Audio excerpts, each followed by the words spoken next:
Anne n'avait pas d'enfant, elle pleurait pour ça parce que l'autre femme, Elkana, se moquait beaucoup d'elle. Alors, mais finalement, quand elle termine sa prière, la parole de Dieu dit, je peux prendre le temps de lire si vous voulez, la parole de Dieu dit que Anne s'en est retournée avec beaucoup de joie chez elle. Comment se fait-il quelqu'un qui pleurait, qui avait des soucis, des problèmes, qui vient de prier Dieu, et à la fin de sa prière, elle n'a même pas encore eu l'enfant, mais elle retourne avec beaucoup de joie, nous dit la parole de Dieu. C'est parce qu'elle lisait à l'intérieur des choses. In tous les guéris.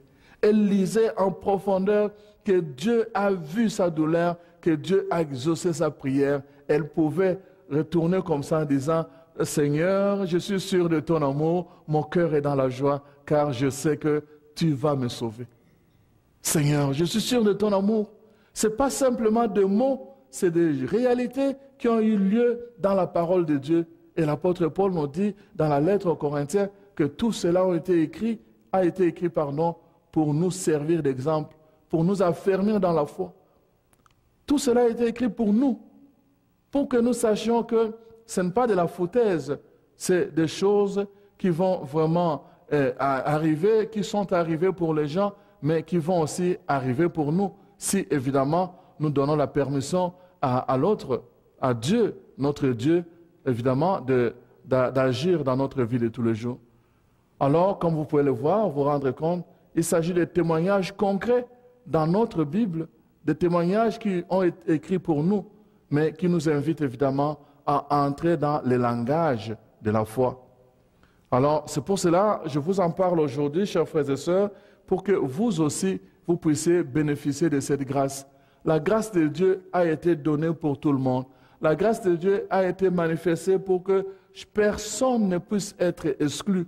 La parole de Dieu le dit, il a donné aux chrétiens, mais aussi aux païens, sans exception, pour que personne ne soit exclu dès le départ. Nous sommes tous partants dès le départ, mais le Seigneur veut évidemment que nous puissions tous ensemble bénéficier de ça. Alors, je vais ajouter des choses juste pour vous aider à prendre conscience que lorsque le Seigneur fait une promesse, le Seigneur la réalise toujours. Alors, nous allons évidemment entrer dans cette logique de promesse de Dieu. C'est tellement important pour nous. Et comme je disais tout à l'heure, nous devons demeurer dans la joie. Notre joie, ce n'est pas parce que le monde n'est pas mauvais. Notre joie, c'est parce que nous sommes dans l'assurance que Dieu est avec nous. Il l'a promis, il l'a dit, il est avec nous et il nous sauve. Et nous aussi, nous pouvons avoir ce cœur-là rempli de joie parce que Dieu nous sauve. Alors, je vais vous lire le passage de Anne. D'abord, Anne qui est en tristesse, son mari lui demande, « Anne, pourquoi pleures-tu? Pourquoi ne veux-tu rien manger? Pourquoi es-tu si triste? Est-ce que je ne vaux pas mieux pour toi que 10 fils? »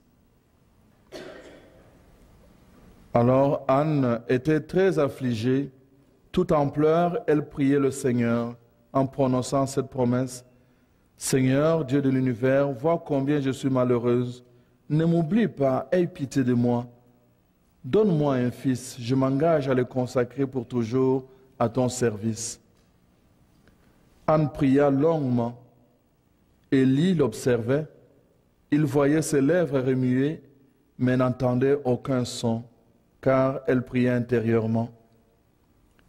Élie pensa qu'elle était ivre et lui dit, « Resteras-tu encore longtemps dans cet état?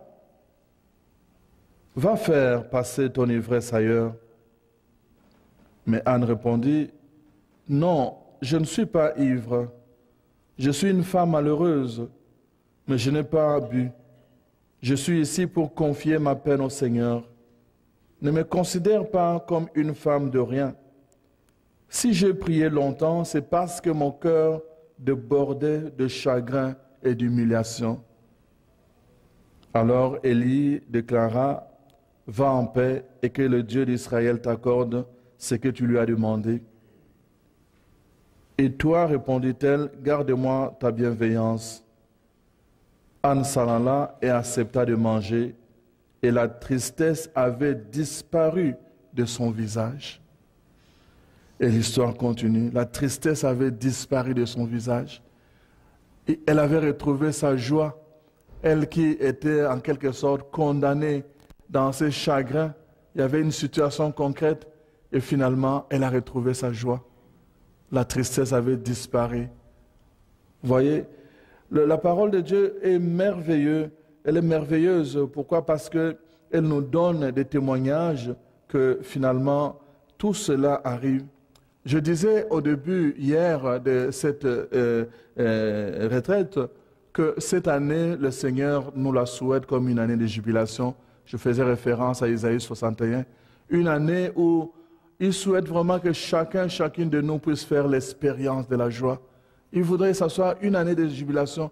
Mais aujourd'hui, c'est à toi, c'est à moi, c'est à chacun de nous de se le dire. Oui, le Seigneur le souhaite, mais toi aussi, tu dois l'accueillir en disant, c'est ma saison, c'est mon année cette année. Ça, c'est mon année. C'est une année pour moi de prospérité. C'est une année de joie. C'est une année de santé pour moi. C'est une année de réussite. La parole de Dieu le dit. Tout ce que tu entreprendras réussira. Telle est la vérité de la parole de Dieu. Mais il faut se l'approprier. C'est mon année cette année. C'est l'année de ma réalisation, de mon accomplissement. C'est l'année de ma joie. C'est mon année, c'est ma saison. Il faut l'affirmer. Il faut se l'approprier, comme je l'ai toujours dit, parce que c'est vraiment très, très important. Mais évidemment, tout part d'abord par la décision à prendre pour dire, aujourd'hui, je veux cesser de donner à Satan la permission de contrôler ma vie.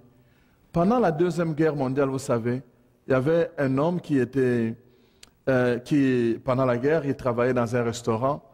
Alors, à cause de la guerre, évidemment, il mangeait très mal en famille. Alors, ce jour-là, il a eu une belle occasion. Il était à la cuisine. Et puis, qu'est-ce qu'il remarque? Il n'y avait personne à la cuisine. Il était tout seul. Il regarde par-ci, par-là. Il était tout seul. Et sur la table de la cuisine, il y avait plein de poulets. Parce que tous les gens, les généraux, les hommes d'armée allaient manger toujours dans ces restaurants-là. Pendant la guerre, les autres restaurants, évidemment, étaient menacés. Mais là, comme les généraux y allaient, évidemment, c'était protégé. Alors là, il était tout seul, beaucoup de poulets sur la table. Il commence à se gratter la tête en se disant, « Oh mon Dieu, on a passé toute une semaine à la maison sans manger. Ici, il y a tous ces poulets. » Il regarde à droite, personne. Il regarde à gauche, personne. Alors il dit, « Mais vous comprenez ?» Alors là, il prend un poulet et il va cacher ça dans sa garde-robe et avec tout son sac et ses manteaux. Alors finalement, bon voilà, et à la fin du service, il a pu sortir avec son poulet. Il sort avec. Alors il arrive chez lui, évidemment, il chantait ces jours-là. Ce n'était pas Seigneur, je suis dans la joie, mais c'était un autre chant. Alors il chantait, sa femme voyait qu'il était rayonnant de joie et dit, qu'est-ce qui se passe? Je vous avais parlé de l'imitation, hein, que Satan est capable d'imiter les couleurs, les formes d'une fleur en faisant semblant que c'est du vrai. Alors lui aussi, c'était l'imitation de la joie. Alors finalement, il était dans la joie, il chantait. Alors il dit à sa femme, il dit, ah, on a de quoi manger. Il donne le poulet à sa femme prépare le poulet, il mange pour ce jour-là, il garde une bonne quantité pour l'autre jour parce qu'ils avaient aussi des enfants. Quelque temps après, et le lendemain, il retourne au service. Alors là, évidemment, il y avait le maître cuisinier qui donnait aussi, qui répartissait le travail. Il arrive, le maître cuisinier était assis. Alors, bonjour, bonjour. Alors, il dit, bon, aujourd'hui, tu vas faire ceci, tu vas faire cela, et puis après, tu vas t'occuper de la vaisselle. Il dit, mais c'est pas possible, moi tout seul. Il dit, oui, je dis, c'est toi qui dois faire tout ça. Tu vas couper le poulet, tu vas le préparer, tu iras servir, tu vas t'occuper de la vaisselle, Il dit, mais non, je ne peux pas faire tout ça seul. Il dit, tu vas le faire. Il dit, moi, je ne peux pas le faire, je ne veux pas le faire. Moi, je ne sais pas ça que je fais tout le temps. Il dit, écoute, tu parles trop là pour rien. Je te dis, tu vas le faire. Si tu ne le fais pas, je vais dire au patron ce que tu as fait hier. Tu penses que je ne t'ai pas vu quand tu as volé le poulet? Oh. Lui qui parlait, là il était cuit, il savait qu'il n'avait plus rien à faire. Il commençait à obéir aux ordres. Il est parti faire ceci, il est parti faire cela. Ça, c'était le premier jour. Le deuxième jour, il revient. Le maître cuisinier était encore assis sur son tabouret. Il lui dit, tu fais ça, tu fais ça, tu fais ça. Il faisait ça, il faisait ça, il faisait ça. Là, il ne pouvait plus parler. Le troisième jour, le quatrième jour, le sixième jour, vous comprenez? Ça commençait à peser, et là, et physiquement. Alors, l'homme ne frôlait que la dépression. Alors finalement, ça n'allait pas. Sa femme commençait à voir, le monsieur-là qui revenait en chantant n'était plus le même. C'était une autre personne qui commençait vraiment à se vider. Alors finalement, sa femme lui demande, mais qu'est-ce qui se passe? Et l'homme lui dit, non, il n'y a rien. À la fin, finalement, il n'en pouvait plus. Il était obligé de dire à sa femme, il dit, écoute, le poulet qu'on avait mangé la fois passée, qu'on savourait, je l'avais volé. Je pensais que personne ne m'avait vu. Le chef cuisinier m'avait vu. Et là, il me donne tout le... Je reviens, je suis épuisé, épuisé, épuisé. Je n'en peux plus. Sa femme lui dit, mais écoute, mais pourquoi tu vas te laisser épuiser de cette façon? Pourquoi tu ne penses pas aller voir ton patron? Alors il dit, mais comment je vais faire? Il dit, mais va voir le patron, va t'accuser toi-même. Alors il revient, il dit, mais oui, c'est une idée. Il revient au travail le lendemain. Au lieu d'aller par la boîte de chef de cuisinier, il va directement chez le patron. Et il frappe à la porte. Il hésite d'abord, parce que le patron était à l'étage. Il hésite d'abord, et puis après, oui, entrez, c'est qui?